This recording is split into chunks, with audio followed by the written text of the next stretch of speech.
గత ప్రభుత్వంలో ఈ టైం వరకు ఉండేదా? ఈ గత ప్రభుత్వంలో ఈ టైం వరకు లేకుండే. గత ప్రభుత్వంలో ఈ టైం వరకు అన్ని వడ్లు పోయినాయి, మక్కలు పోయినాయి, అన్నీ పోయినాయి. ఘోరం, రైతులను మాత్రం ఘోరంగా ఇబ్బంది పెడుతుంది ఈ ప్రభుత్వం. ప్రభుత్వం ఏమంటుంది, రైతే రాజా అని చెప్తుంది. మీది కూడా రైతే రాజా అని చెప్తే కానీ ఇప్పుడు మాకు అన్నీ అప్పులే. ఇప్పుడు ఇన్ని రోజులు పెట్టుబడి పెట్టి అప్పే తీసుకొచ్చినాం, ఇప్పుడు మళ్ళీ అప్పు తెచ్చి మళ్ళీ పెట్టాలి. రైతు అనేవాడు ఎప్పుడు బాగుపడతాడు సార్? అసలు రైతు అనేవాడు బాగుపడేది ఉండదు. ఇక రైతు బంధు అయినా కనీసం వస్తుందా అన్న? రైతు బంధు కూడా వస్తలేదు. ఇప్పుడు ఇప్పటికీ 4 పసలు వేసేది 1 పసలు వేసిండు వాడు. రైతు బంధు వేసు లేదు, ఏది లేదు. ఏమన్నా అంటే ఇప్పుడు 3 విడతలు అని పెట్టిండు. ఫస్ట్ విడత ఒక 2,000 వేసిండు, సెకండ్ విడత వేసి 3వ విడత దిక్కే లేదు. వాడిని అడిగేది దిక్కులే, మానవులు లేడు, వేసే అది లేదు అధికారులు.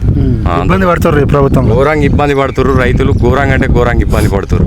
మీరు చూస్తురుగా, ఇగో చూడండి, ఇగో కుప్పలు ఇవన్నీ, ఇగో ఈ కుప్పలు కనబడుతున్నాయి కదా. ఘోరంగా అంటే ఘోరంగా ఇబ్బంది పడుతున్నారు.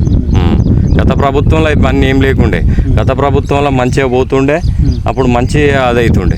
గత ప్రభుత్వంలో చాలా అప్పుడు రైతులకు రైతు బంధు ఎత్తుండే, ఇప్పుడు రైతు బీమా మంచిగా ఉంటుండే, అప్పుడు ఈ వడ్లైనా పోతుండే. ఈ మాజీ ఎమ్మెల్యే పనితీరు ఎట్లుందన్న? దాసరి మనోహర్ రెడ్డి పనితీరు అప్పుడు చాలా మంచిగా ఉంటుండే. 10 సంవత్సరాల కాలంలో ఆయన చాలా మంచిగా చేసిండు. అంత మంచి పని చేసిన ఎందుకు కూడా ఒకటిలే? ఏవో మార్పు కోరుకున్నారు జనాలు. ఏంటంటే మార్పు కోరుకున్నారు జనాలు. ఏంటంటే వీళ్ళు ఏంటంటే ఇప్పుడు ఇచ్చిన పాత హామీలకు ఇప్పుడు వీళ్ళు డబ్బులు ఇస్తా అన్నారు. జనాలు ఏంటంటే మోసపోయారు. ఇప్పుడు బాధపడుతున్నారు. ఇప్పుడు చెప్తారు, ఏం చెప్తారు అంటే అసలు ఓట్లు వేసి మోసపోయినాం, మా అన్ని అమలు కాని హామీలు అన్నీ ఇచ్చి ఇప్పుడు మోసపోయినాం, ఘోరంగా అదేను అని చెప్పి ఇప్పుడు బాధపడుతున్నారు వాళ్ళు. ఇప్పుడు ఎందుకు ఎత్తిమి ఇది కాంగ్రెస్ ప్రభుత్వానికి అని చెప్పి ఇప్పుడు బాధపడుతున్నారు. ఇప్పుడు ఆయన చెప్పిన మొత్తం వాగ్దానాలు ఇప్పుడు లాస్ట్కి ఇస్తే, ఎలక్షన్ ముందు ఇస్తే మళ్ళీ ఓట్లు వేస్తారా కాంగ్రెస్ పార్టీకి? వేయరు.